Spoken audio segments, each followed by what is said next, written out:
రామ్మోహన్ రావు గారు ఉన్నారు కాబట్టి మనం రామ్మోహన్ గారి వైపు వెళ్దాం. రామ్మోహన్ గారు చెప్పండి సార్, 1436 రోజులు ఎగ్జాక్ట్ ప్రిసైజ్ ఫిగర్ కార్మికులు ఆందోళన చేస్తున్నటువంటిది. సో కాస్త సమ్మెలు అనేటువంటి కాస్త తగ్గినప్పటికీ కూడా ఆందోళన అయితే మళ్ళీ ఉధృతం అయ్యేటువంటి అవకాశమే కనిపిస్తూ ఉంది మాకైతే, మేము ప్రస్తుత పరిస్థితిని అంచనా వేస్తుంటే.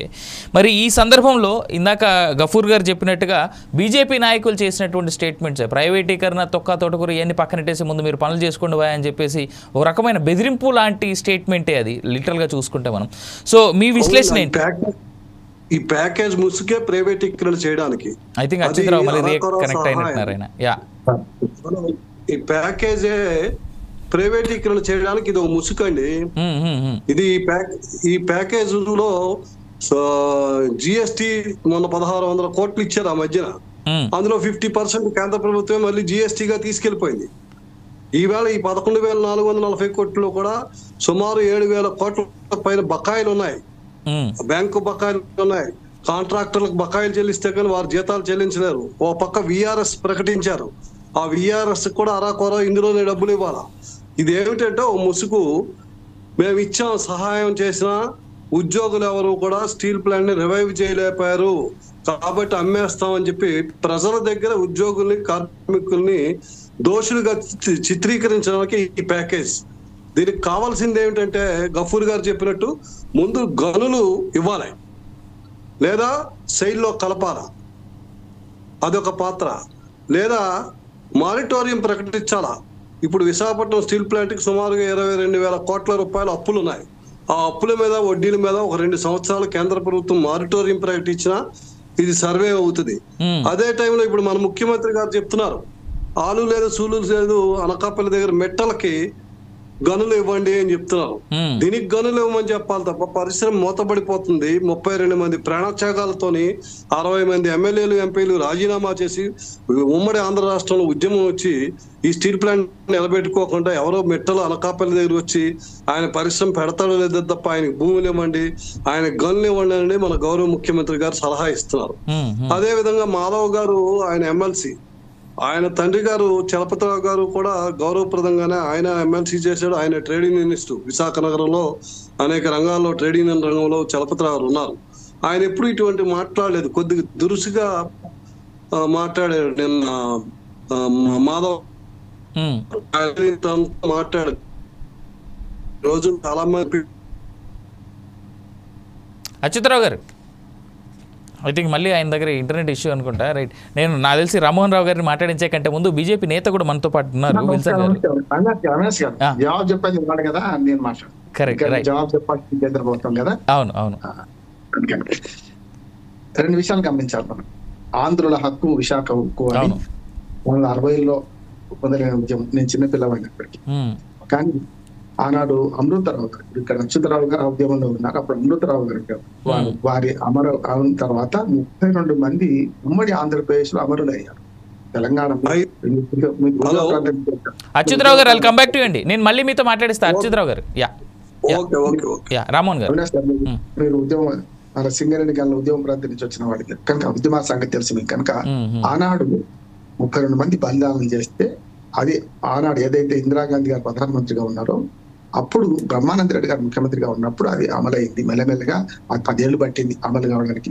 అంటే అమరుల త్యాగాల ఫలితంగా విశాఖ ఉక్కు ఆంధ్రుల హక్కు అని ఆనాడు తీసుకున్నాం. అమెరికా, డోకార్, మన జర్మనీ ఆ సహకారంతో మనం ముందు పెట్టుకుని విశాఖ ఉక్కు ఇప్పటికి కూడా మంచి డిమాండ్ ఉంది. కానీ ఏమైందంటే ఎప్పుడు కూడా ప్రభుత్వాలు ఏం చేస్తాయంటే ఏమైనా కుక్కని చంపాలంటే పిచ్చి కుక్కని ముద్ర వేసి చంపుతాయి. కనుక నష్టాలకు కారణం ప్రభుత్వమే, నష్టాలకు పేర్కొంటుంది ప్రభుత్వం. ఇంతకుముందు గఫర్ గారు బాగా వివరించారు, తర్వాత అచ్యుతరావు గారు కూడా మొదలు మాట్లాడారు. ఇంకా నేను ఏమంటున్నానంటే ఈ యాక్టివ్ మైన్స్ కేటాయించకుండా ఇప్పుడు ఇదేమో రాష్ట్రీయ ఇస్పాత్ రంగం కింద ఉన్నది. దాని మన పూర్తి శాశ్వత పరిష్కారం ఏమంటున్నాం, శైలిలో కలపండి మహానుభావ అంటున్నాం. శైలిలో కలిపితే వెళ్ళిపోతుంది కదా, గవర్నమెంట్ చూసుకుంటది. రెండోది క్యాప్టివ్ మైన్స్ కేటాయించాలి. ఈ 2 లేవు. మిగతా మొత్తం అన్ని ప్రైవేట్ కంపెనీలకి ఏమో ప్రభుత్వము ధర తెచ్చుకుంటూ క్యాపిటల్ మైన్స్ కేటాయించు, అది తక్కువ ధరకు. మనమేమో బయట బ్లాక్ లో కొనుక్కోవాల్సి వస్తుంది, బయట ప్రైవేట్ వాటితో పోటీ పడాల్సి వస్తుంది. అప్పుడు ఎంత ఉక్కు విశాఖ ఉక్కు ఎంత నాణ్యత తయారు చేయాలన్నా కూడా ఖర్చు ఎక్కువ అవుతుంది కదా. అంటే ప్రభుత్వ రంగంలో నడుస్తున్న కంపెనీకి ఖర్చు ఎక్కువ కావడం వల్ల ఉక్కు రేటు పెరుగుతుంది. ఎవడు కొంటాడు మనది? మంచి ఉక్కు తయారు చేసినా ఇవాళ మంచి విలువ ఉన్నా కూడా ఉక్కు కొనే పరిస్థితి వస్తుంది. అందుకని ఇక్కడ ఏంటంటే జగ్గనే 150 కిలోమీటర్ల దూరం రైల్వే లైన్ అందుబాటులో ఉంది, అన్ని అందుబాటులో ఉన్నాయి. నేను ఎప్పుడు పోయినా విశాఖపట్నం పోతే నాకు మనకు గాజువాక్ పోతే ఆ స్టీల్ ప్లాంట్ గెస్ట్ హౌస్ లో నేను ఉండేవాడిని. స్పష్టంగా దగ్గర 100-150 కిలోమీటర్ల దూరంలో మనకు ఛత్తీస్గఢ్ రాష్ట్రంలో రాయపూర్ పోతే చాలా మంచి గనులు ఉన్నాయి. కానీ ఎందుకు కేటాయించారు? మనమేమో దూరం నుంచి తెచ్చుకోవాలి, ట్రాన్స్పోర్ట్ ఎక్కువ అవుతుంది. అంటే ఇంత చిన్న లాజిక్ వాళ్ళకి అర్థం అవుతలేదా అంటే ఇప్పుడు రాజకీయం నడుస్తుంది అంతా కూడా. ఇప్పుడు ఏమైంది, ఆంధ్రప్రదేశ్ ప్రత్యేక హోదా ప్యాకేజ్ అని ఎట్లా నడిచిందో ఇప్పుడు ఇక్కడ కూడా అదే జరుగుతుంది. నేనేమంటున్నాను, శాశ్వత పరిష్కారం అనేది ప్రత్యేక హోదా లాంటిది. అంటే శాశ్వత పరిష్కారం ఏంది? శైలిలో కలపడం అంతే, క్యాప్టివ్ మెరిట్స్ కేటాయించడం. ఇది విడిచిపెట్టి ఎట్లా తింటావురా అంటే ఇట్లా తిప్పి తిన్నట్టున్నది. అంటే మనకి ఈ మొత్తం 11,000 కోట్లు ఇచ్చినా కూడా ఇందులో మళ్ళీ చాలా రకరకాల సాధారణ ఖర్చులు సరిపోతాయి. అంటే వాళ్ళ నష్టమేమో దాదాపు అచ్యుతరావు గారు 22,500 కోట్లు నాకు తెలిసి, మరి వారికి బాగా తెలవాలి. నేను 30,000 కోట్ల పైగా రకరకాల అప్పులు ఉన్నాయి అంటున్నాను. అంటే జీతాలతో సహా జీతభత్యాలు కూడా ఇంకా బాకీ ఉన్నారు. అంటే ఆనాడు భూమి కేటాయించాడు ఎంతో మంది రైతుల త్యాగదాలు. నిజంగా చెప్పాలంటే అన్ని ఎకరాల భూమి కేటాయిస్తే ఇవాళ అగ్గువకు చీప్ గా అమ్మే ప్రయత్నం చేస్తే నిజంగా ఈ ప్రజా పోరాటాల వల్ల ప్రైవేట్ పరం కాకుండా ఆగింది ఇప్పటిదాకా. ఇప్పుడు వాస్తవం తెలిసింది. రెండోది కూడా మనకి వచ్చే అవకాశం ఏంటంటే కేంద్రంలో సంకీర్ణ ప్రభుత్వం వచ్చింది కనుక ఇప్పుడు మనం చెప్పినట్టు వింటున్నాం. లేకపోతే గత 1400 రోజులుగా ఏమైంది, మనకు అవసరం లేకుండే, మన ఎంపీలు అవసరం లేదు, మన అవసరం లేదు కనుక వినలేదు. ఇప్పుడు అవసరం వచ్చింది. చంద్రబాబు నాయుడు గారు కూటమి ప్రభుత్వం బీజేపీతో సహా బీజేపీ రాష్ట్ర బీజేపీ కూడా ప్రయత్నం చేసి మంచిది కాదు సార్, అమ్మితే నష్టం అయితే మన పేరు తప్పవుతుంది, మన పేరు నష్టం అవుతుందని చెప్పి అనడం వల్ల ఈ మాత్రం ప్యాకేజీ 11,400 కోట్లు ఇచ్చారు. మంచిది అంటున్నా, కానీ సరిపోదు. మనకు కావాల్సింది అది కాదు కదా. మొత్తం అంత పేరులో కలిపి 30,000 కోట్లకు పైగా కేటాయిస్తే సరిపోదు. ఎందుకంటే ప్రతిరోజు పరిగడిపేలాగా ఇప్పుడు ఈ 11,000 కోట్లు ఇస్తారు జీతాలకు, వాటికి వీటికి అప్పుడు సరిపోద్ది అనుకోండి. మళ్ళీ కొత్తగా ఏం చేయాలి, మళ్ళీ అప్పు చేయాలి కదా. అట్లా కాదు కదా. నేనేమంటున్నా, 2 కొత్త ఫర్నేసులు ఏవైతే పాత మూతపడ్డ ఫర్నేసులు తెరవాల్సి ఉన్నది.